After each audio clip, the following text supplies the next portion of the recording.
Ils étaient assidus à l'enseignement des apôtres et à la communion fraternelle, à la fraction du pain et aux prières.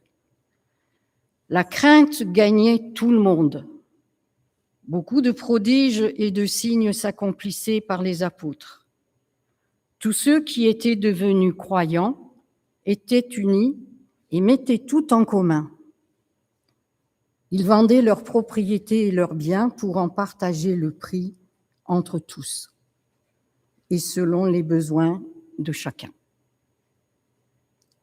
Unanimes, ils se rendaient chaque jour assidûment au temple. Ils rompaient le pain à domicile, prenant leur nourriture dans l'allégresse et la simplicité de cœur. Ils louaient Dieu et trouvaient un accueil favorable auprès du peuple tout entier. Et le Seigneur adjoignait chaque jour à la communauté ceux qui trouvaient le salut.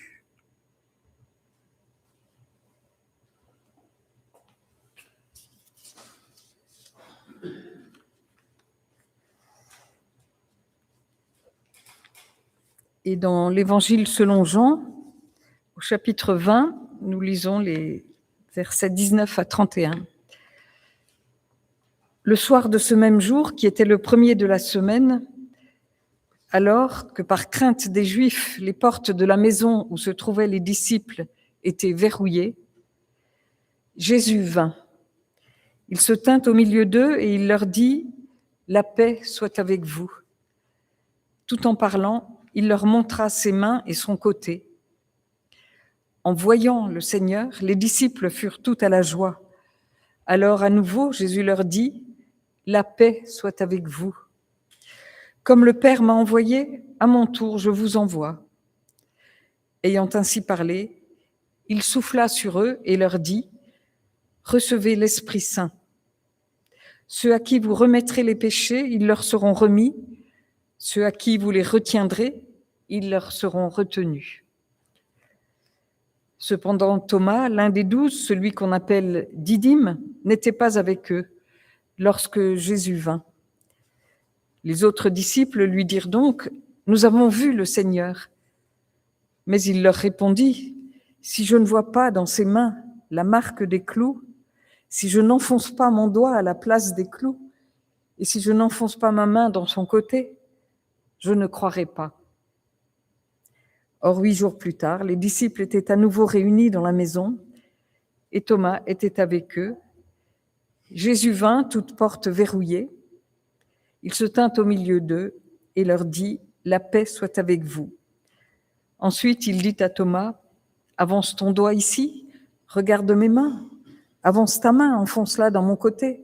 Cesse d'être incrédule, deviens un homme de foi. » Thomas lui répondit « Mon Seigneur et mon Dieu. » Jésus lui dit « Parce que tu m'as vu, tu as cru. Bienheureux ceux qui, sans avoir vu, ont cru. » Ceux-ci l'ont été pour que vous croyiez que Jésus est le Christ, le Fils de Dieu, et pour que, en croyant, vous ayez la vie en son nom.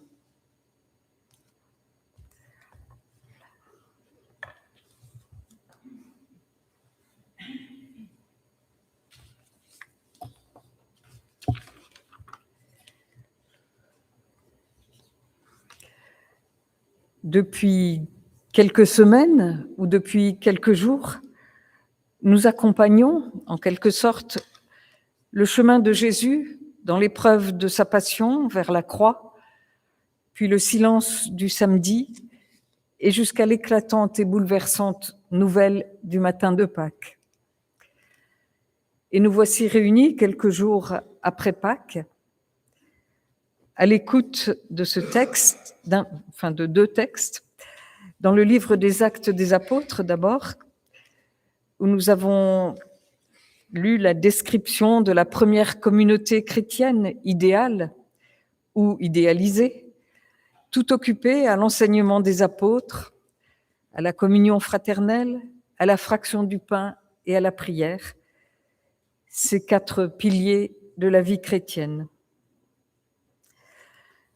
Dans le texte de l'Évangile selon Jean, c'est le soir de Pâques qui nous est décrit. Les disciples sont réunis. Une rencontre, un temps de culte, un temps pour faire mémoire, se rappeler ce qui a été vécu avec Jésus, un temps pour faire des projets. Nous pouvons imaginer diversement l'objet de cette réunion dont l'ordre du jour ne nous est pas transmis. Dimanche soir, premier jour de la semaine, après les procès, la condamnation, la mort de Jésus. Un long dimanche que l'évangéliste Jean nous raconte en plusieurs étapes au long de ce chapitre 20, depuis l'aube encore obscure jusqu'au soir.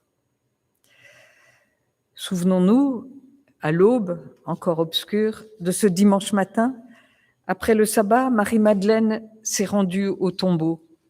Elle y court, comme dit le texte, et comme nous l'a rappelé Jean-Paul dimanche dernier. Elle court au tombeau, elle y rejoint Pierre et le disciple que Jésus aimait, qui eux aussi ont couru vers le tombeau. Dans ce matin, devenu pour nous matin de Pâques, 3 personnes ont été témoins du vide du tombeau. Pierre, le disciple que Jésus aimait, et Marie-Madeleine, celle-ci ayant eu en outre le privilège de rencontrer celui qu'elle a d'abord pris pour le jardinier, puis qu'elle peut appeler Rabouni, maître, celui qui l'envoie proclamer à ceux qui sont appelés frères qu'il s'en va vers le Père, qui est aussi leur Père, notre Père et notre Dieu. Marie-Madeleine, première apôtre, première envoyée pour dire l'extraordinaire nouvelle, Jésus, le Seigneur, est ressuscité. Il est vraiment ressuscité. Quant à Pierre et aux disciples que Jésus aimait, le texte nous dit simplement qu'après l'étonnement, les questionnements qu'ils ont éprouvés au tombeau, où ils ont vu les linges soigneusement pliés et rangés, après leur course matinale au tombeau, où d'au moins l'un d'eux, il est écrit « il vit et il crut », pourtant sans avoir bien compris ce qu'il se passait. Après cela, le texte nous dit « ils s'en retournèrent chez eux », comme si de rien n'était, ou pour reprendre leur activité de pêche, comme nous le lisons au chapitre suivant de l'Évangile. Quoi qu'il en soit, ce soir-là, et après que Marie-Madeleine est en effet venue annoncer aux disciples « J'ai vu le Seigneur et voici ce qu'il m'a dit », ce soir-là, soir de ce même jour, les disciples sont réunis. Mais pas dans la sérénité, pas dans la persévérance et l'assiduité qui caractérisent la première assemblée décrite au livre des Actes, communauté réunie autour de l'enseignement des apôtres, dans la communion fraternelle, la fraction du pain et la prière, ces 4 composantes de la vie des communautés chrétiennes, depuis les débuts jusqu'à nous, en Église aujourd'hui. Non, dans notre texte, selon Jean, ce soir du premier jour d'une nouvelle semaine, et alors que nous ne savons pas le but précis ou le sujet de cette réunion, ni même qui sont précisément les disciples présents, on connaît bien sûr le fameux absent qu'est Thomas, et on peut penser qu'ils sont 10, les 12, moins Judas, moins Thomas, mais peut-être est-ce un cercle diversement composé. En tout cas, ce sont les disciples. Et on peut penser qu'après l'épreuve des procès et de la mort de Jésus, ils ont besoin de se réconforter, de se serrer les coudes, d'évoquer ce qu'il s'est passé, d'y chercher un sens. Peut-être aussi ont-ils besoin de comprendre l'annonce que leur a faite Marie-Madeleine. « J'ai vu le Seigneur, et voici ce qu'il m'a dit, ne me retiens pas, car je ne suis pas encore montée vers mon Père. Mais pour toi, va trouver mes frères et dis-leur que je monte vers mon Père, qui est votre Père, vers mon Dieu, qui est votre Dieu. » Pierre et l'autre disciple en sont peut-être encore aussi à méditer sur l'incroyable surprise de l'absence du corps de Jésus dans le tombeau. Mais les voici donc réunis, eux qui ont suivi Jésus, qui se sont par là démarqués des responsables juifs du temple de Jérusalem. Ils sont réunis dans la crainte de ces responsables, la crainte des Juifs, dit le texte. Oui, les voici enfermés, toutes portes verrouillées. Ordre du jour ou pas, la surprise leur tombe dessus. Jésus vint, il se tint au milieu d'eux. Il leur parle, et pour qu'il n'y ait pas de doute sur son identité, il leur montre la trace de ses plaies. Dans le trouble que nous pouvons imaginer, Jésus donne un message de paix, la paix pour vous. Et une joie immédiate saisit alors les disciples. À la crainte, Jésus oppose la paix. La paix 2 fois énoncée, proposée, offerte. Mais il ne s'agit pas d'en rester là. Comme il l'avait promis et annoncé dans un long entretien avec ses disciples avant son arrestation et sa passion, comme il l'avait annoncé, Jésus souffle sur eux l'Esprit Saint. Et déjà, c'est Pentecôte. Nous savons que le calendrier liturgique qui a été adopté par l'Église, par les Églises, est issu des indications des écrits de Luc, dans son évangile et dans les Actes des Apôtres. Luc qui situe le don de l'Esprit 50 jours après Pâques et 10 jours après l'Ascension, retour de Jésus vers le Père. Mais l'Évangile selon Jean présente les événements différemment et concentre les étapes de la naissance des communautés chrétiennes en une seule journée, la journée de la résurrection, la journée de Pâques.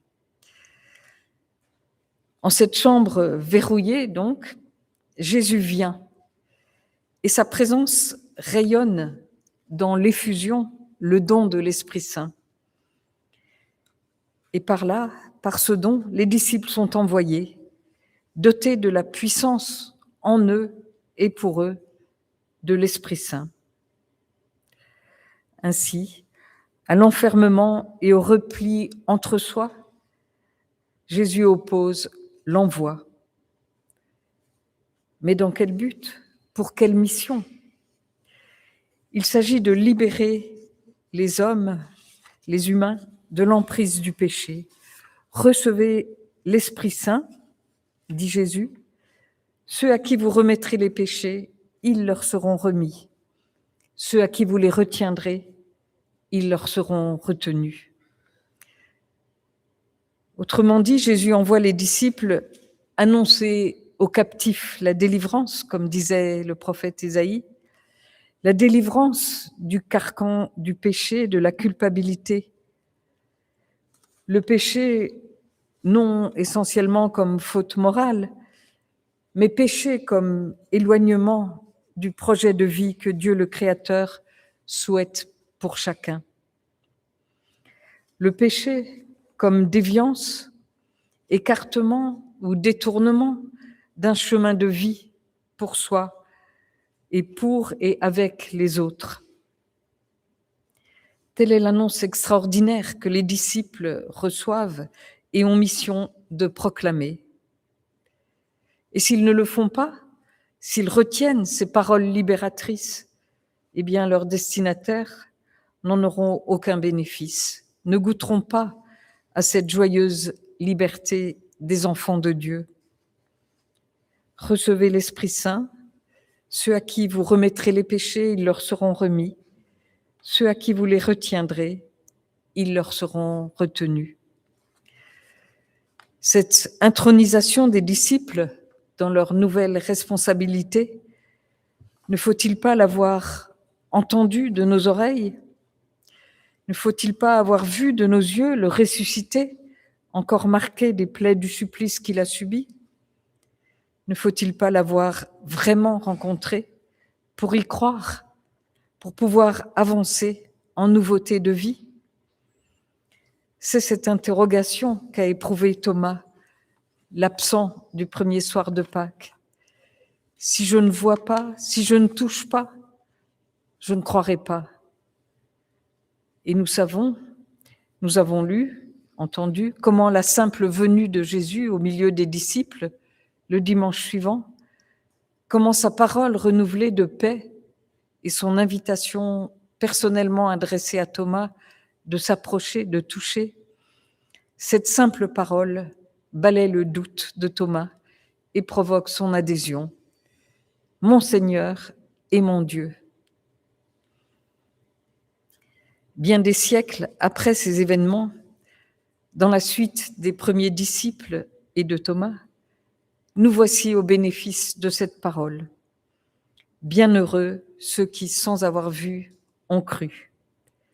Bienheureux sommes-nous qui, grâce au témoignage des évangiles et de la longue lignée des croyants, transmetteurs de l'incroyable message de la vie plus forte que la mort, bienheureux sommes-nous qui pouvons y croire.